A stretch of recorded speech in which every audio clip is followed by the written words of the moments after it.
देशाच्या गणतंत्र दिसा निमतान कदंबा महामंडळाच्या बस स्टँडा कुशीक तिसऱ्या मांडवी पुलामदी पुलाची शोभा वाडोवपा खातीर उबारिल्ल्या ध्वजाचें ध्वजारोहण जीएसआयडीसीचो उपाध्यक्ष सिद्धार्थ कुंकळकाराच्या हातान केलें।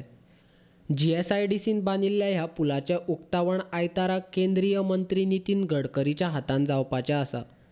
पणजेन बस स्टँडा कुशीक जाल्ल्या ध्वजारोहण समारंभाक पणजेकार व्हडा प्रमाणान हजर आसले।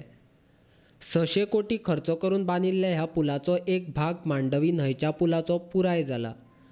कदंबा महामंडळ बस स्टँड ते रायबंदर मेरेनचे पुलाचें काम अजून पुराय जाल्लें ना। तें हे वर्स सोंपच्या पयलीं पुराय जातलें अशी माहिती भौशीक बांदकाम खात्याचो मंत्री सुदीन ढवळीकारान शुक्रारा दीस पत्रकारांक दिल्ली।